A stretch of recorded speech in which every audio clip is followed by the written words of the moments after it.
السلام علیکم ورحمۃ اللہ وبرکاتہ۔ ہنستے مسکراتے چمکتے دمکتے ہوشیار سمجھدار ہمتن گوش ساتھیوں، کہانی زبانی کی جانب سے خوش آمدید۔ ہم سن رہے ہیں آج کل سلسلہ 10 جنتی 10 کہانیاں، اور یہ جنتی وہ ہیں جنہیں پیارے نبی صلی اللہ علیہ وسلم نے دنیا میں ہی جنت میں جانے کی خوشخبری دے دی تھی۔ آج کی جنتی کا نام ہے امیر المومنین حضرت عثمان غنی رضی اللہ تعالیٰ عنہ۔ عثمان ان کا نام تھا۔ ذو النورین اور غنی 2 لقب تھے۔ والد کا نام عفان۔ شروع ہی سے بہت نیک، ایماندار، سچے اور صاف آدمی تھے۔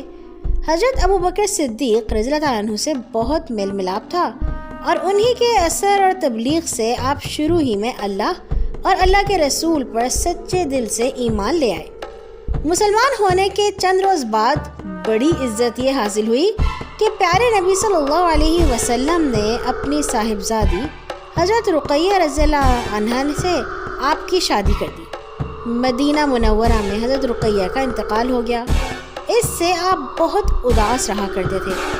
خاص کر اس بات کا آپ کو بڑا غم تھا کہ پیارے نبی صلی اللہ علیہ وسلم سے دنیا کا یہ مبارک رشتہ ٹوٹ گیا۔ پیارے نبی نے آپ کو اطمینان دلایا اور اپنی دوسری صاحبزادی حضرت کلثوم کا آپ سے نکاح کر دیا۔ اسی سے آپ کو ذو النورین کہتے ہیں، یعنی کہ 2 نوروں والے۔ ایک دفعہ آپ نے حبشہ کو ہجرت فرمائی، مگر چند روز کے بعد وہاں سے واپس آ گئے۔ جب مدینہ کی عام ہجرت کا حکم ہوا تو آپ نے دوبارہ ہجرت کی اور مدینہ میں ہمیشہ کے لیے رہ گئے۔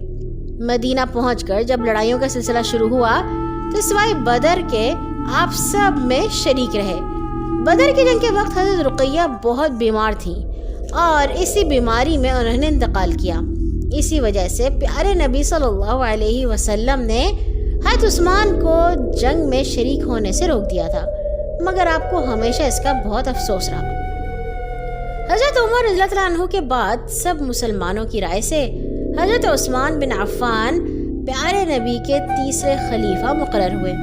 خلیفہ ہوتے ہی بعض جگہوں سے بغاوت اور بد امنی کی خبریں ملی، مگر آپ نے بہت جلد امن و امان قائم کر دیا۔ اس کے بعد نئی ملکی فتوحات ہوئیں، جہاں جہاں اسلامی لشکر نے چڑھائی کی، اللہ کی مدد سے ہر جگہ پوری کامیابی حاصل ہوئی۔ آپ نے جنگی جہازوں کا ایک زبردست بیڑا بھی تیار کیا تھا۔ جب قیصر روم نے 500 جنگی جہازوں کے بیڑے سے شام کی طرف حملہ کیا تو اسی بیڑے نے اس کا مقابلہ کیا، بلکہ اس کو بری طرح شکست دی۔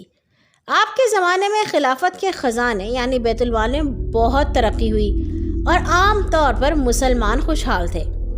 حضرت عثمان بن عفان کے زمانہ خلافت میں مسلمانوں کی تعداد بہت بڑھ گئی تھی اور مسجد نبوی میں سب لوگ سما نہیں سکتے تھے۔ آپ نے کوشش کر کے آس پاس کی زمینیں اور پڑوس کے مکانات خود اپنے داموں سے خریدے اور نئے سرے سے مسجد نبوی کی تعمیر شروع کر دی۔ 10 ماہ کی لگاتار کوشش سے نہایت مضبوط، خوبصورت اور پختہ عمارت تیار ہو گئی۔ اس کے علاوہ تمام صوبوں میں سرکاری دفاتر اور دوسری عمارتیں بنوائیں، جا بجا مسافر خانے، پل، سڑکیں اور مسجدیں بنوائیں۔ راستوں پر موقع موقع پر چوکیاں، سرائے اور کنویں تیار کرائے۔ خیبر کی طرف سے سیلاب کا ڈر لگا رہتا تھا، جس سے مدینہ کی آبادی اور مسجد نبوی کو نقصان پہنچتا تھا۔ اس لیے مدینہ سے کچھ دور ہٹ کر ایک مضبوط بند بندھوایا اور اس سے ایک نہر نکلوا دی، جس سے سیلاب کا خطرہ بالکل جاتا رہا۔ اسلام کی اشاعت کا آپ کو سب باتوں سے زیادہ خیال رہتا، خود لوگوں کے پاس جا جا کر اسلام کی خوبیاں بتاتے اور ایک ایک بات سمجھاتے۔ اس طرح بہت بڑی تعداد میں لوگ مسلمان ہوئے۔ قرآن شریف ویسے تو حضرت ابوبکر کے زمانے میں لکھ لیا گیا تھا، مگر کوئی ایک ترتیب نہیں تھی اور پڑھنے کا طریقہ بھی الگ الگ تھا۔ حضرت عثمان بن عفان نے بڑی کوشش اور محنت سے قرآن شریف کو اس خاص ترتیب کے ساتھ لکھوایا جو آج تک ہمارے گھروں میں موجود ہے۔ اسی نسخے کو تمام ممالک میں پھیلایا اور پڑھنے کا طریقہ بھی مقرر کیا۔ اس کام میں انہوں نے تمام بڑے بڑے اور خاص صحابیوں سے مشورہ فرمایا۔ اللہ کے خوف سے ہمیشہ لرزتے کانپتے رہتے، قیامت میں حساب کتاب کے ڈر سے بہت رویا کرتے، قبرستان سے گزرتے تو اس قدر روتے کہ آنسوؤں سے داڑھی بھیگ جاتی۔ فرمایا کرتے کہ رسول پاک صلی اللہ علیہ وسلم نے فرمایا، قبر آخرت کی پہلی منزل ہے، یہ منزل آسان گزری تو آئندہ بھی خیریت رہے گی۔ رات بھر جاگتے، نمازیں پڑھتے اور کبھی کبھی ایک رکعت میں پورا قرآن ختم کر دیتے۔ دوسرے تیسرے دن اور کبھی لگاتار مہینوں روزے رکھا کرتے اور ہر سال حج کرتے۔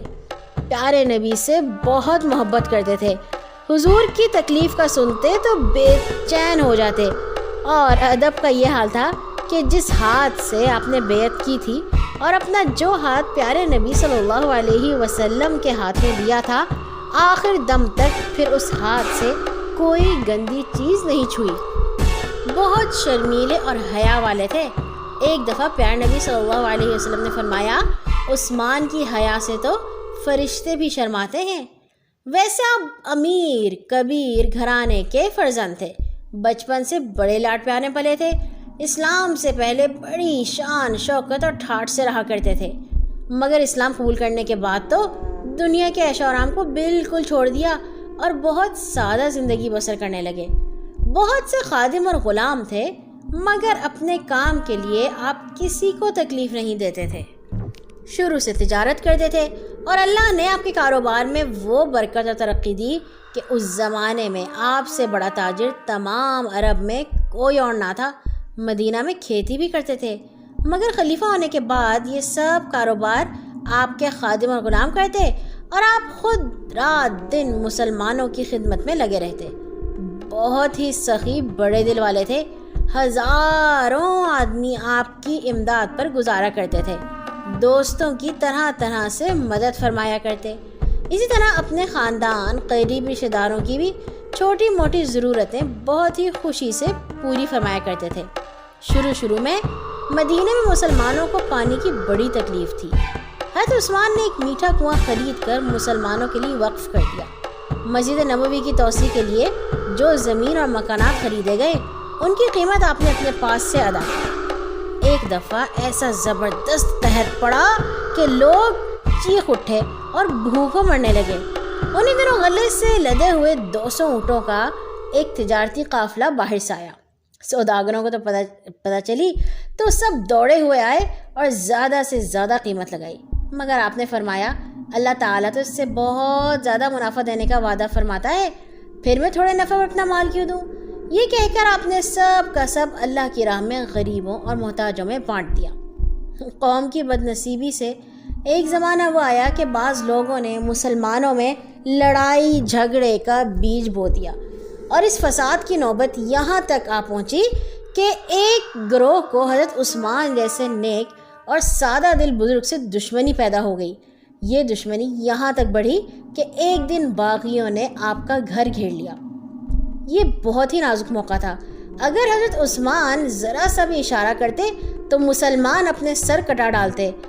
سب لوگ یہ دیکھ کر غصے میں تھے، پیچ و تاب کھا رہے تھے، مگر آپ کی طرف سے اس بات کی بڑی تاکید اور سختی تھی کہ خبردار کوئی ہاتھ نہ اٹھائے۔